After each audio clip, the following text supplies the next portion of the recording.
والله العظيم يا رب كرهتوني في احلى حاجه بحبها، كرهتوني في التعليم اللي بحبه اكتر من امي وابويا. صباح الفل يا شباب، يا رب تكونوا بخير. صباح الخير يا استاذ افندي. صباح الزفت، صباح الزفت يا حيوان. نهارك ابيض ان شاء الله. نهارك تين. النهارده ميعادنا مع حصه جميله جدا جدا. النهارده عندنا التلقيح والاخصاب في النباتات الزهريه. يا حسسونا يا رب، يا حسسونا يا رب،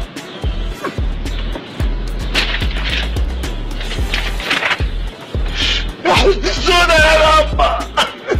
ان انت اللي عمال تتعب فيه بقالك حصتين هتجني حرفيا ثماره الحصه الجايه.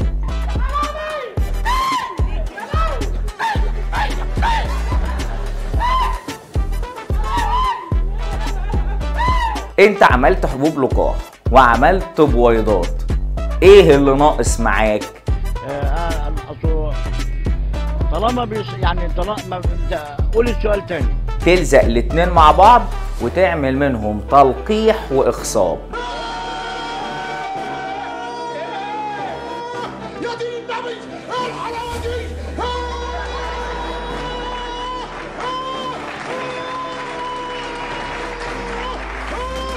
عظمه على عظمه يا سيد. ما معنى كلمة تلقيح؟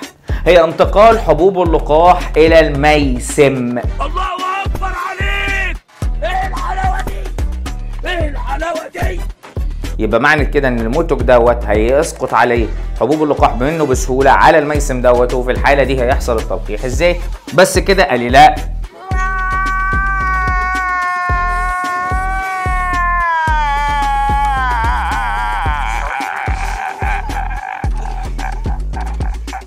لازم يكون نضج أعضاء التكاثر الذكرية والأنثوية في نفس الوقت. إيه لازمة التلقيح يا دكتور؟ معلش يعني أنت مهتم قوي بالتلقيح وخدنا من وقتنا كتير.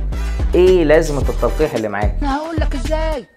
مش سالتني السؤال، جاوب بقى سيادتك. جاوب سيادتك. التلقيح ليه لازمة؟ إيه هي؟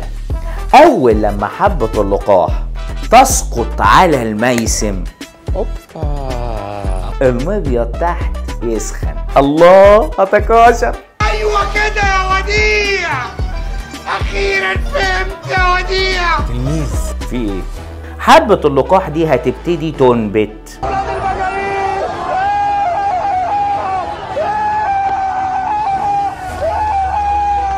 ماشية معاك النواة المولدة والنواة الأنبوبية من الناحية دي. نادم على المولدة. يا مولدة، نعم تعالي ورايا. حاضر. يا ولاد المجانين،